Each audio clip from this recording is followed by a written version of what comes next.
Ազգային ժողովի ուժեղ Հայաստան եւ Հայաստան խմբակցությունների հարգելի պատգամավորներ, ազգային ժողովի աշխատանքներին հետևող սիրելի հայրենակիցներ։ Ուժեղ Հայաստան խմբակցություն ազգային ժողովի նախագահի տեղակալի պաշտոնում տեխնացու առաջադրել է միայն հարգելով ազգային ժողովի կանոնակարգի եւ Սահմանադրական դատարանի որոշման մեկնաբանության պահանջները, որով այս տրամաբանությամբ ներկայացում է, որ պաշտոններում առաջադրումները դա խմբակցությունների, հատկապես ընդդիմադիր խմբակցության ոչ միայն իրավունքն, այլ նաև պարտականությունը։ Այդ պաշտոնի էությունը ինձ անձամբ շատ չի հետաքրում։ Միակ պաշտոնը, որտեղ որևէ փոփոխություն, որևէ նշանակում ինձ կարող է հետաքրքրել, դա Հայաստանի Հանրապետության վարչապետի պաշտոնն է։ Եվ մեր ցանկացած գործողություն, ցանկացած քայլ միտված է այն ազնիվ նպատակի իրականացմանը, որ Սամվել Կարապետյանը զբաղեցնի Հայաստանի Հանրապետության վարչապետի պաշտոնը։ Եվ ես կարծում եմ, որ մեր հետևողական պայքարը, ինչի համար էլ որ մենք եկել ենք ազգային ժողով, ոչ հեռու ապագայում մեզ կբերի այդ պաշտոնի փոփոխությանը։ Իսկ վերաբերում է ազգային ժողովի ղեկավար պաշտոններին, ապա պետք է նկատի ունենալ, որ դրանք ընդամենը մեզ պատգամավորներից հանրային ծառայություններ մատուցող պաշտոններ են։ Ոչ ազգային ժողովի նախագահը, ոչ նախագահի տեղակալները մեզնից որևէ մեկից չեն տարբերվում։ Մենք ունենք նույն իրավունքները, մենք ունենք նույն պարտականությունները, պարզապես նրանք ստանում են ավելի բարձր վարձատրություն, ավելի մեծ աշխատասենյակներ, ծառայողական մեքենաներ, ինչից որ մի վայրկյան հետո սկսեցին օգտվել արդեն նշանակված նախագահի տեղակալները, այն դեպքում, երբ որ պարոն Վարդևանյանը հայտարարեց, որ ինքը կշարունակի իր սեփական մեքենայով ներկայանալ աշխատանքին կամ հանրային տրանսպորտով, նրանց այդ արտոնությունները տրվում է ընդամենը մեզ բոլորիս հանրային ծառայություններ մատուցելու համար, այսինքն նիստեր հրավիրել, նիստեր նախագահել եւ այլն։ Եվ մեզ ուղղակի հետաքրքիր է, թե մարդիկ, ովքեր այդ պաշտոնները զբաղեցնում են, ինչ որակով են այդ ծառայությունները մեզ մատուցում։ Այս մեկ շաբաթվա իրադարձությունները ցույց տվեցին ինձ, որպես այդ ծառայությունների օգտատեր, շահառու, որ այդ ծառայությունները առայժմ մատուցվում են շատ վատ որակով։ Որովհետև ազգային ժողովի նախագահին, նիստը նախագահող փոխնախագահին կանոնակարգը իրավունք տալիս է միջամտել ելույթներին, ելույթներից հետո հանդես գալ մեկնաբանություններով, հանդես գալ արտահերթ հարցի իրավունքով, հանդես գալ արտահերթ ելույթի իրավունքով, ինչ որ արվել է մինչև հիմա նախագահողների կողմից, դա անօրինական չի, դա կանոնակարգով իրենց տրված իրավունքն է, բայց այլ բան է իրավունք, այլ բան է իրավունքի նկատմամբ հարգանք, ինչ չափով ես օգտվում այդ իրավունքից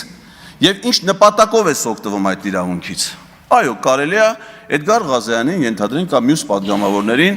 ձայն չտալ խոսելու համար թվարման կարգի իրավունքով կամ այլ առիթով, ընդհատել նրա ելույթը, մեկնաբանել նրա ելույթը նրա խոսելուց հետո, կամ այլ դեպքում հանդես գալ արտահերթ ելույթով։ Այդ իրավունքները կան։ Այլ բաներ էլ կարելի անել, օրինակ եթե մտներով չի անցնել, օրինակ ընդդիմադիր պատգամավորների ելույթի ժամանակ անջատել լուսավորությունը դահլիճի, այս իշխանությունը հնարավորություն ունի արդեն ցանցերը զավթելուց հետո նաև ամբողջ քաղաքը հոսանքազրկել այդ ժամանակահատվածում, անջատել օդափոխության համակարգը, այդ հնարավորությունն էլ կա, բայց դրանից խոսքի վրա ազդելու ոչ մի բան չի փոխվելու։ Դրանից փոխվում է միայն ազգային ժողովի հեղինակությունը։ Երբ որ 8-րդ գումարման ազգային ժողովը մեր հանրային իշխանության մարմինների համակարգում մինչև հիմա ունեցել ամենացածր վստահությունը եւ վարկանիշը, ապա դա իմ կարծիքով այդ հանրային ծառայությունների ցածր մատուցված որակի հետևանքներ է։ Ես մինչև հիմա գիտեի, որ իմ խոսքը տագնապ առաջացնում, մարդիկ խուսափում են ինձ հետ հանդիպելուց, բազմաթիվ դեպքեր ա եղել, որ ես որպես քաղաքացի եմ եկել ազգային ժողով եւ մարդիկ խուսափել են, վախեցել են իմ տպավորությամբ ինձ հետ հանդիպելուց, բայց որ իմ լռությունից էլ կարող են վախենալ։ Սա ինձ համար բացահայտում էր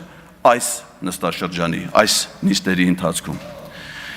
Իսկ ինչու ենք մենք առաջադրել Արամ Վարդևանյանի տեխնատությունը, որպեսզի որակապես փոխենք այդ համակարգը։ Եթե Արամ Վարդևանյանը ընտրվի ազգային ժողովի փոխնախագահ եւ պարոն Ռուբինյանը հանձնարարի նրան, պարոն Սիսակ Գաբրելյանին ես ուզում եմ ասել, որ պատգամավորներից ոչ ոք մյուսին հանձնարարություններ տալու իրավունք չունի։ Ազգային ժողովի նախագահը փոխնախագահներին հանձնարարություն տալիս է միայն նիստերը նախագահելու համար իր կարճատև բացակայության ընթացքում։ Մեզանից որևէ մեկը մյուսին հանձնարարություն տալու իրավունք չունի։ Այ եթե այդ նիստը նախագահելու համար տրվի հանձնարարական եւ պարոն Վարդևանյանը թեկուզ մեկ նիստ նախագահի, ես կարծում եմ մենք բոլորս կհամոզվենք, թե ինչ է նշանակում նիստ նախագահելու հանրային ծառայության բարձր որակ։ Միգուցե պարոն Վարդևանյանի նախագահությունում նստելը փչացնի նախագահության գեղագիտական տեսքը, որը մեծ վայելք է պատճառում որոշ պատգամավորների, բայց որակական առումով մենք ունենանք շատ շահեկան իրավիճակ, որովհետև ընտրելով ազգային ժողովի փոխնախագահ, մենք ընտրում ենք նաև ազգային ժողովի մշտական գործող մարմիններից մեկի ազգային ժողովի խորհրդի անդամ։ Իսկ պարոն Վարդևանյանի հարուստ գիտելիքներով եւ փորձառությամբ ներկայություն ազգային ժողովի խորհրդին, ես կարծում եմ, որ կնպաստի այդ խորհրդի աշխատանքներին բացառապես դրական իմաստով։ Արամ Վարդևանյանը անցել է կրթական բոլոր հնարավոր շերտերը, երկու միջազգային համալսարաններից ստացել է մագիստրոսի գիտական աստիճան, ունի իրավագիտության դոկտրի գիտական աստիճան, հիշեցնեմ, մենք բոլորս ովքեր որ տեխնացուներ ենք, անցած տարվա հոկտեմբերի 20-ից իրավունքի ուժով այլևս մեր կոչումները հավասարեցված է դոկտորի կոչումների, այդ թվում եւ պարոն Վարդևանյանի, եւ նա իր աշխատանքային փորձառությամբ անցել է թե օրենսդիր իշխանությունում, թե գործադիր իշխանությունում, եւ դատական համակարգում, թե մասնավոր առևտրային ոլորտում եւ բոլոր տեղերում ամենաբարձր պաշտոններում, վստահության ամենաբարձր մակարդակով իրեն դրսևորելով լավագույնս։ Ահա այս չափանիշներով ենք մենք առաջնորդվել պարոն Վարդևանյանի տեխնատություն առաջադրելուն։ Եվ քանի որ քվեարկությունը փակ գաղտնի է ընթանալու, ես կարծում եմ, որ ակնհայտ է, որ մեր երկու ընդդիմադիր խմբակցությունները միաձայն կքվեարկեն, ես ունեմ այդ ներքին համոզմունքը եւ վստահությունը, եւ շատ խորհրդանշական է պարոն Վարդևանյանի առաջադրումը, նաեւ որովհետեւ նա եղել է Հայաստան խմբակցության падգամավոր նախորդ գումարում, այսինքն ընդդիմությանը տված քվոտայով մենք ստեյության ունենք մի տեխնացու, որը որ ունի փորձառություն նաև այլ խմբակցության հետ առնչություններով, բայց նա մեր խմբակցության առաջադրած տեխնացուն է։ Ես վստահ եմ, որ շատ падգամավոր նաև մյուս խմբակցությունից կօգտվեն փակ գաղտնի քվեարկության ռեժիմի հնարավորությունից եւ հնարավորինս մեծ թվով падգամավորներ կքվեարկեն պարոն Վարդևանյանի տեխնացության օգտին, որովհետեւ պարոն Վարդևանյանը մեծ հավանականությամբ մոտ ապագայում ստիված է լինելու պաշտպանելու ձեր իրավունքները, որովհետև այնպիսի գործունեություն, որ դուք ծավալել եք մինչև հիմա, դա ունենալու է, պետք է ունենա իրավական պաշտպանության կարիք։ Ես հարգանքով եմ վերաբերվում շատ падգամավորների քմծիծաղին եւ հեգնական հայացքներին, որոնք այս պահին ստանում եմ։ Եթե ես այդ նույն խոսքերը ասեի 2021 թվականին 8-րդ գումարման ազգային ժողովում, ապա իրեն բնորոշ խարիզմով եւ ձայնով նման քմծիծաղ եւ հեգնան կարտահայտել նաեւ Հովիկ Աղազարյանը,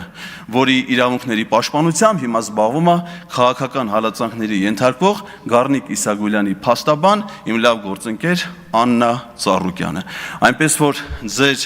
քմծիծաղից մեղադրյալի կարգավիճակ կարծում եմ բաժանում է ընդամենը մի շիշ վիսկի եւ WhatsApp-ի մեկ հաղորդագրություն։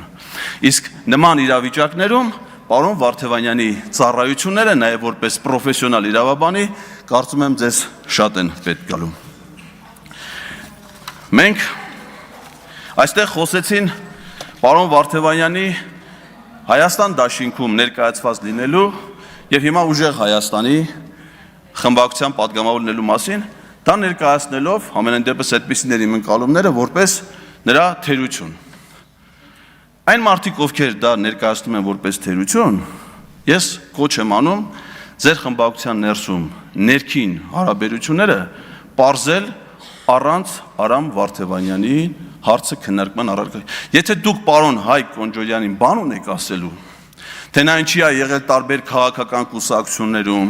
ունեցել տարբեր քաղաքական կարգավիճակներ, ապա խնդրում եմ դա արեք առանց մեզ ձեր խմբակցության ներքին քննարկումներում։ Եվ այդ կարգավիճակում, թե նախկինում ով ինչ պաշտոն է զբաղացրել, ով ինչ կուսակցությունում է եղել, ձեր խմբակցությունում բազմաթիվ քննարկումներ կարակ ծավալ։ Ես զարմանում եմ այն մարդկանց վրա, ովքեր Արամ Վարդևանյանի տարբեր քաղաքական ուժերի հետ առնչությունների մասին խոսելուց հետո իջնում են այդ դահլիճից ու գնում նստում, ես ուզում եմ հասկանամ, այդ մարդիկ ոնց են նայում Սերգեյ Բագրատյանի։ Ավարտեք։ Շնորհակալություն։